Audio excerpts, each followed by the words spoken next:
This is Scott the Fix-It Guy. Today we're going to be fixing a Kenmore washer that will not spin and will not drain.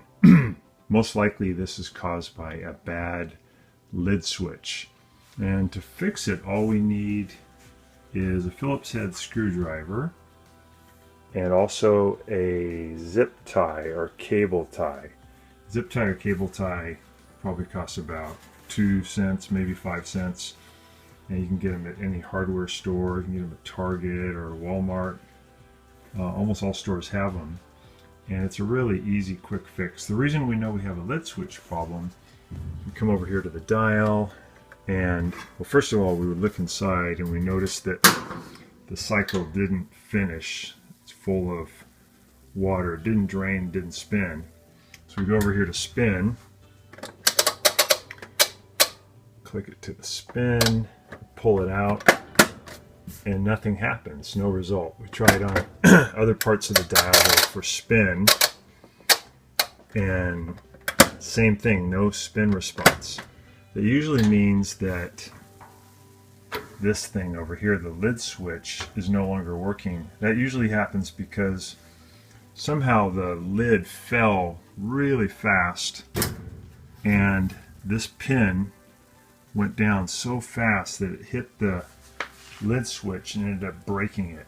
It's super easy to fix though. Only takes a few minutes.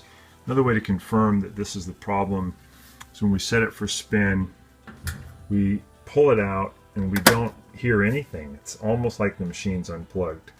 We want to verify that it's not unplugged. Come over here and we see that it is still plugged in. So we know we have power. Another way we know we have power is we come over to other parts of the cycle, like agitation, and that's working. So we know that the machine's functioning, but when we come over to spin, we get nothing.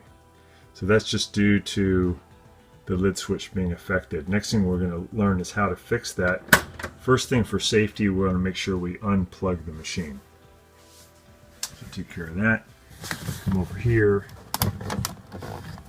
Plug out, and it's always just a good idea just to be safe.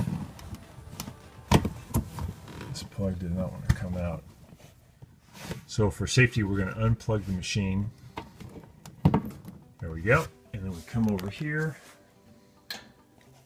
and all we're going to do is use our Phillips head screwdriver to remove these two screws, and then we can get to our lid switch very easily. It's only disassembly we need to do. Let me go ahead and remove these screws. Be right back.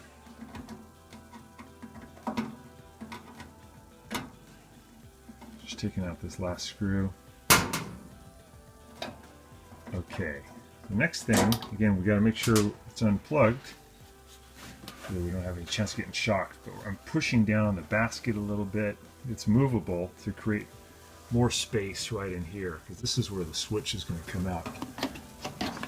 I'm going to grab the lid switch and just pull it out a little bit where I have room to work on it. It has a wire connected to it, but I'm going to get it out about this far. And this is so I can wrap a cable tie or zip tie around it to hold the case together.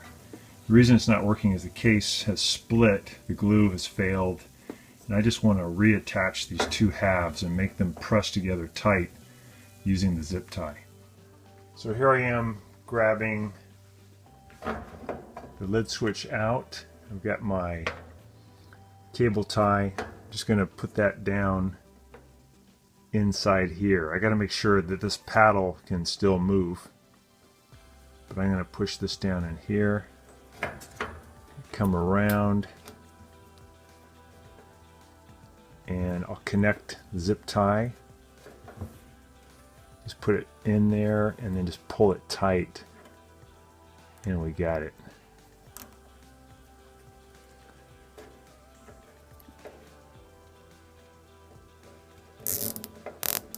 Getting that tight. This one's a little longer than I need, but that's okay. So I just got to make sure that I cinch it tight to hold the two halves together. And this extra, you can either cut it off or you can just stuff it back in. It's okay. So now I'm going to put this lid switch back in. So I'll push it underneath. This extra out of the way. Push it back into position, and then I'll add those, put those screws back in. Let me grab the screws. Put